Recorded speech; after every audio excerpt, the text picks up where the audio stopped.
आपने देखा होगा कि पूरे विश्व भर में अनेकों निर्माणकर्ता और वास्तुकार आए और गए, परंतु क्या आपने सोचा है कि प्राचीन काल में सर्वप्रथम वास्तुकला और बड़े बड़े निर्माण किसके द्वारा किए जाते थे?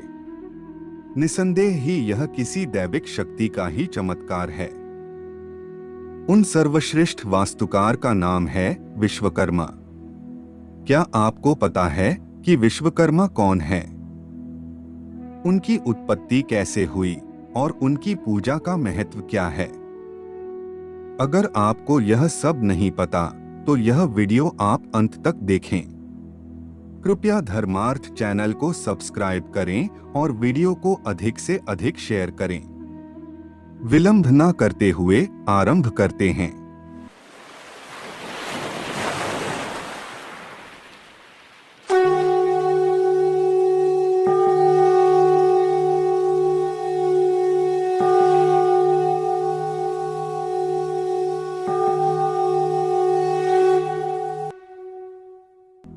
सनातन संस्कृति में विश्वकर्मा को निर्माण एवं सृजन का देवता माना जाता है।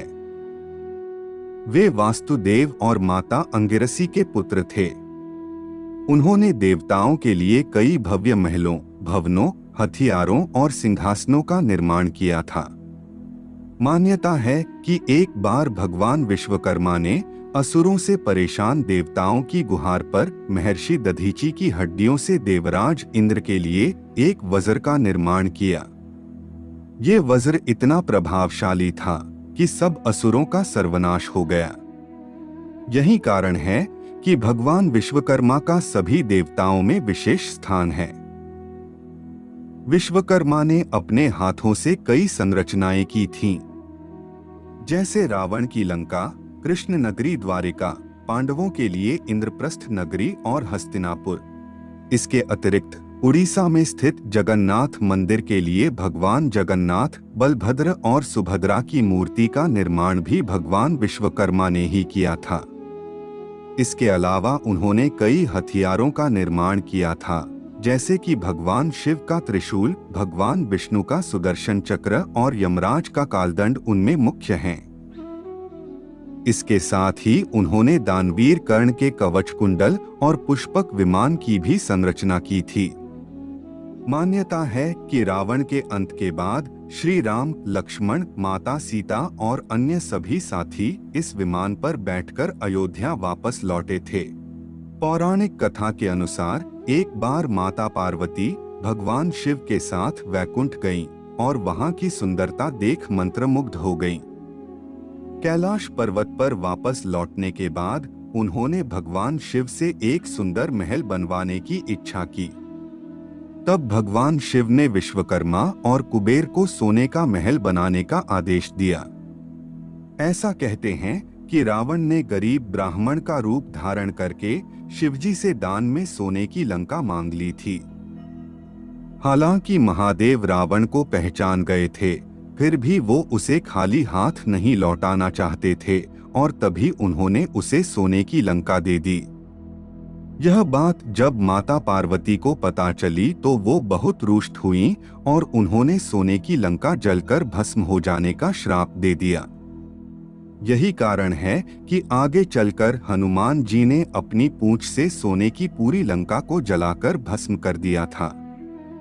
महाभारत के अनुसार तारकाक्ष, कमलाक्ष और विद्युन्माली के नगरों का विध्वंस करने के लिए भगवान शिव सोने के जिस रथ पर सवार हुए थे, उसका निर्माण विश्वकर्मा जी ने ही किया था।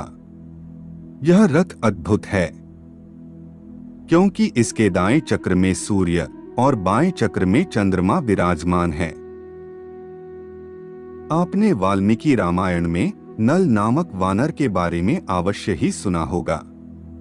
नल भगवान विश्वकर्मा के ही पुत्र थे। इन्हीं की सहायता से राम सेतु का निर्माण हो पाया और भगवान राम सेना सहित लंका तक पहुंच सके।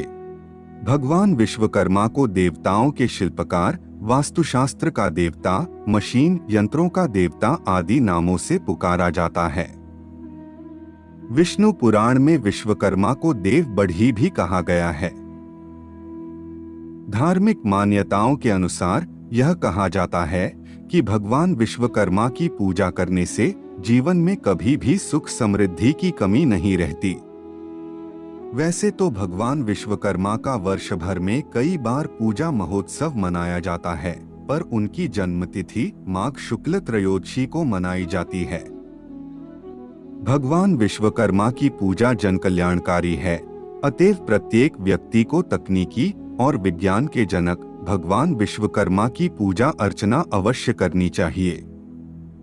भगवान विश्वकर्मा की पूजा से आपके कार्य में हमेशा प्रगति बनी रहती है।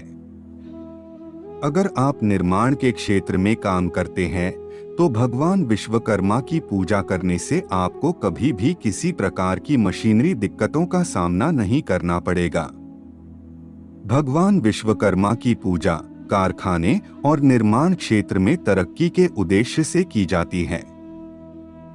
भगवान विश्वकर्मा की पूजा करने से मन की शांति और सुख प्राप्त होता है। आज के लिए केवल इतना ही। जाने से पूर्व वीडियो को लाइक करें व चैनल को सब्सक्राइब अवश्य करें। तब तक के लिए जय जय श्री राम।